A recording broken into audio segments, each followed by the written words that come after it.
बोलिए आशापुरा मात की जय। यह है एंकर वाला गेट और इसके सामने आप देख सकते हो छोटी छोटी ये बहुत सारी दुकानें हैं जहां से आप माता जी को चढ़ाने के लिए चुनरी, प्रसाद, नारियल, फूल, हार, मालाएं बहुत कुछ ले सकते हो। और मेरी माँ कहती है कि यहाँ का जो कुमकुम होता है वो बहुत ज्यादा प्रसिद्ध है। अगर आपको कभी यहाँ पर जाना होता है, कुछ ले या ना ले, पर यहाँ का कुमकुम जो होता है वो जरूर लीजिएगा। फिलहाल हम माता जी के दर्शन करने के बाद, स्वच्छ होने के बाद आगे बढ़ रहे हैं, जा रहे हैं कोटेश्वर महादेव जी के दर्शन करने के लिए। और कोटेश्वर महादेव जी का दर्शन हमको जहां पर जाकर करना है उसका डिस्टेंस गूगल मैप पर दिखा रहा है 60 किलोमीटर और वक्त बता रहा है करीब करीब 1 घंटा 20 मिनट।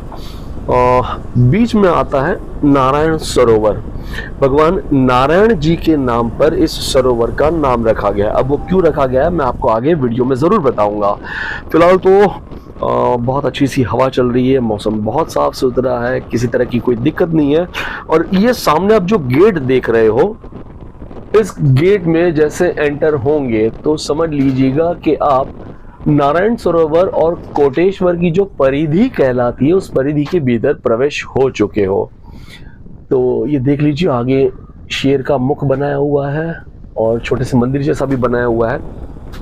ये हम आ गए हैं उसके बाउंड्री के भीतर, यानी कि कोटेश्वर महादेव जी का जो स्थान है जहाँ से शुरुआत होता है उस गांव का, वहीं पर आगे बढ़ रहे हैं। और दोनों तरफ दरिया है और बीच में ये रास्ता है।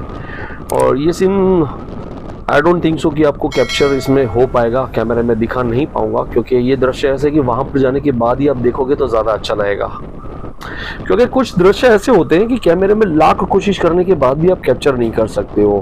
हवा बहुत अच्छी चल रही है, आप देख सकते हो मेरा जो लद्दाख का फ्लैग है वो कैसे फड़फड़ा रहा है, उड़ रहा है। फिलहाल हम आगे जाते हैं, भगवान भोलेनाथ का दर्शन करेंगे। मंदिर बहुत ही सुंदर है, प्यारा सा है। आप गूगल पे भी अगर देखोगे तो आपको मिल जाएगा। और यहाँ पर कुछ हमारे कोटेश्वर महादेव, यहाँ पर कुछ हमारे जो बॉर्डर सिक्योरिटी फोर्स वाले होते हैं, बीएसएफ, उनकी चौकी भी है और वहाँ पे रहते भी हैं।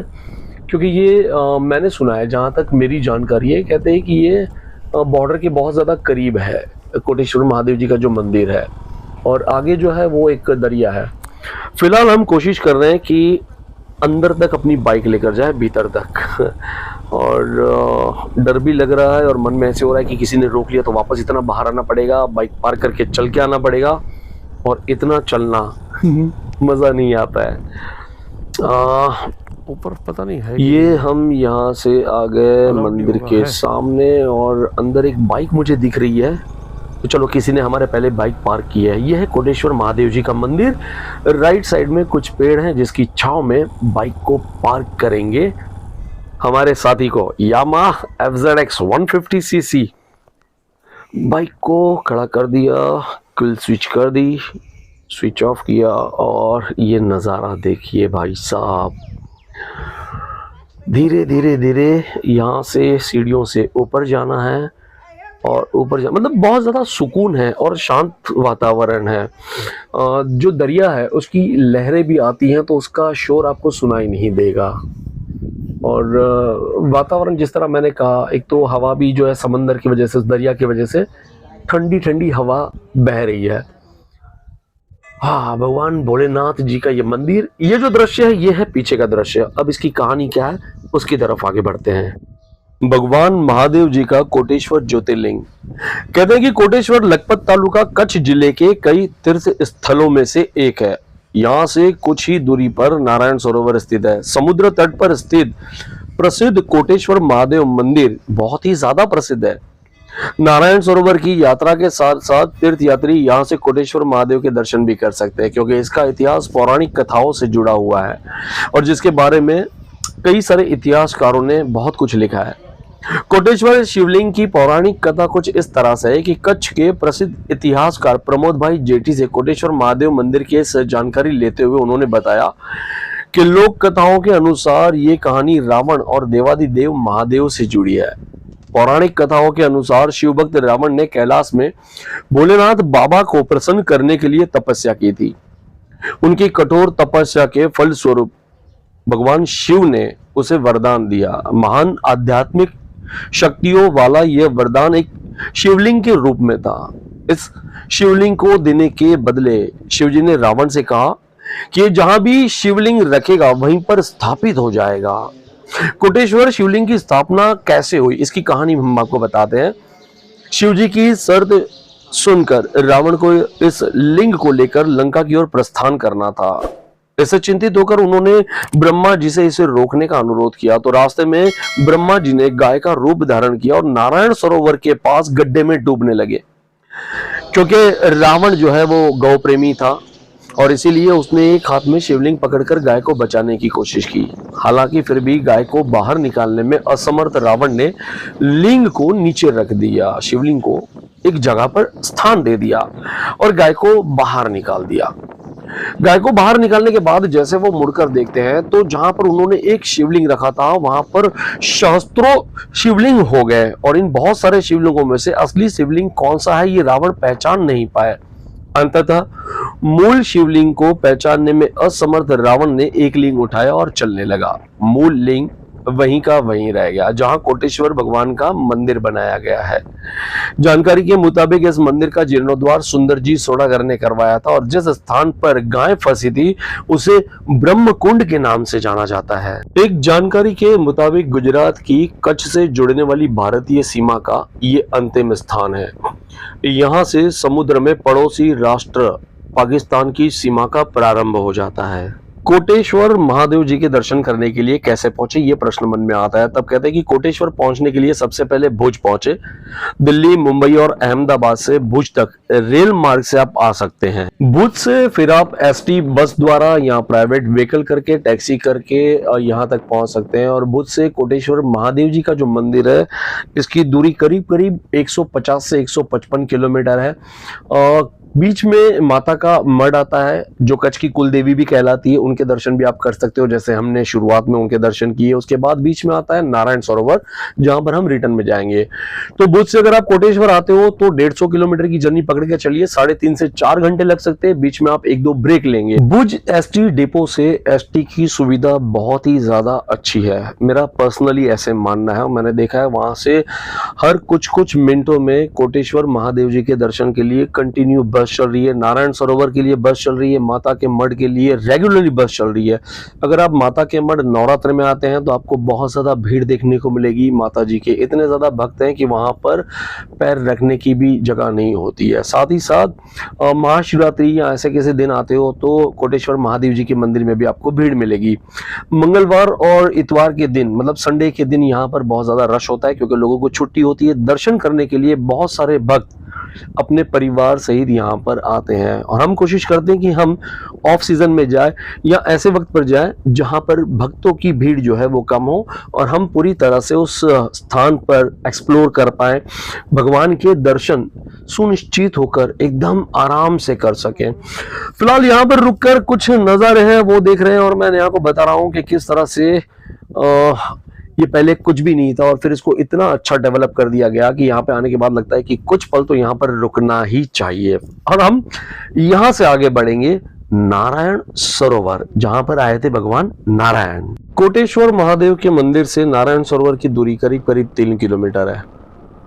नारायण सरोवर के बारे में कहा जाता है कि हिंदू धर्मशास्त्र के अनुसार 5 पवित्र सरोवर हैं जिन्हें सामूहिक रूप में पंच सरोवर कहा जाता है। एक है मानसरोवर, दूसरा बिंदु सरोवर, तीसरा नारायण सरोवर, चौथा पंपा सरोवर एवं 5वां पुष्कर सरोवर। इनका उल्लेख श्रीमद् भगवत पुराण में भी मिलता है। किंवदंतियों के अनुसार भारत की पवित्र नदियों में से एक सरस्वती नदी का वर्तमान नारायण सरोवर के पास समुद्र में एक निकास था और झील का पानी सरस्वती नदी के पवित्र जल से भर गया था। यही कारण है कि यह स्थान हिंदुओं द्वारा 5 पवित्र सरोवरों में से एक माना जाता है। नारायण सरोवर को लेकर स्थानीय लोगों की मान्यता है कि पौराणिक युग में एक बार भयंकर सूखा पड़ा था। इस संकट से निकलने के लिए ऋषियों ने भगवान विष्णु की खूब तपस्या की थी।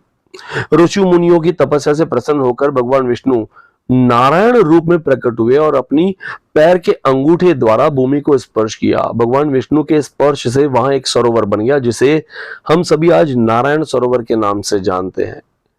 नारायण सरोवर के प्रति लोगों की बहुत ही गहरी आस्था है। हर साल लाखों की संख्या में श्रद्धालु नारायण सरोवर डुबकी लगाने के लिए आते हैं। मान्यता है कि यहाँ भगवान विष्णु ने स्नान किया था और इसीलिए इस सरोवर में डुबकी लगाने से मोक्ष की प्राप्ति होती है। हर साल कार्तिक पूर्णिमा के अवसर पर यहाँ 3 दिन का मेला भी लगता है। इस मेले में उत्तर भारत के सभी संप्रदाय के साधु संत और श्रद्धालु आते हैं। नारायण सरोवर में श्रद्धालु अपने पितरों का श्राद्ध भी करते हैं। मान्यता है कि प्राचीन समय में अनेक संत महात्मा इस स्थान पर आए थे, जैसे कि आदि गुरु शंकराचार्य भी इस स्थान पर आए थे। और अब हम यहाँ से लौट कर जाएंगे भुज। इस पवित्र सरोवर के वंदन किए, पानी का छिड़काव सर पर किया और लौट कर जा रहे हैं भुज। भुज जाते वक्त रास्ते में आता है मानकुआ गांव और मानकुआ में फेमस है पटेल आइस कैंडी। भाई इनके यहाँ पर आइसक्रीम की जो वैरायटी है, जो क्वालिटी है, मैं तो कहता हूँ अगर आप जब कभी भी इस रूट से आना जाना आपका होता है तो जैसे कच्छ के अंदर डबल रोटी बहुत ज़्यादा फेमस है, दाबेली जिसको कहते हैं, जो बहुत ज़्यादा फेमस है, वैसे ही भुज से कुछ ही दूरी पर है मानकुआ गांव। वहां पर ये पटेल की आइस कैंडी बहुत ज़्यादा फेमस है। चलिए बात करते हैं। सर क्या नाम है आपका? मयंक जोशी। मयंक जोशी। मयंक जोशी। भाई कितने साल से है ये अपना शॉप आइसक्रीम का? 80 साल पुरानी शॉप है। और मेरे ख्याल से भुज अगर आप आते हो तो भुज से 12 किलोमीटर में मानकुआ गांव है। और मानकुआ गांव में वैसे तो 2 पटेल आइसक्रीम है, बट इनकी जो है वो ओरिजिनल है। ऊपर जो मैंने आपको बोर्ड दिखा दिया वो देख के आइएगा। अगर आप भुज आते हो तो यहाँ पे विजिट करना बिल्कुल मत भूलना। अभी हमने ये खाया सॉफ्टी गोला 40 रुपए का, बट भाई अमेजिंग है। और ये है हमारी मैडम जो हमेशा टेस्ट करती है। कैसा लग रहा है ये? कुछ कहना है? आपके जो व्यूअर्स हैं उनको क्या कहेंगी? यहाँ पे आइए और गर्मियों में ठंडी ठंडी आइसक्रीम का Patel ice cream king of candy. भाई बहुत सारी वैरायटी है। भुज कभी भी आना होता है तो बिना भूले यहाँ पे आना, Patel ice cream. Patel ice candy नीचे हमने आपको दिखाया कि इनकी शॉप है और इसके बिल्कुल बाजू में ये छोटी सी सीढ़ियां हैं जो ऊपर एक छोटा सा हॉल जैसा बनाया हुआ है। और अगर कोई छोटा मोटा फंक्शन आपको करना है तो आप यहाँ पर आकर अपना छोटा मोटा फंक्शन भी कर सकते हो। खैर वहां के जो लोकल है वही वहां पर जाएंगे, लेकिन क्वालिटी बहुत ही बढ़िया। पटेल आइस कैंडी मानकुआ, प्लीज आइए और एंजॉय कीजिए। Look at here, AC sitting. भाई आइसक्रीम में कितनी वैरायटी है? कप में गोला होगा यहाँ पे सब 15 जात का गोला होगा, संडे स्पेशल आएगा। 15 टाइप के गोला है। हाँ। और ये menu card, this is the menu card. भाई मैं तो बोलता हूँ अगर भुज आते हो तो आइसक्रीम खाने के लिए खास यहाँ पे आना। Sir thank you.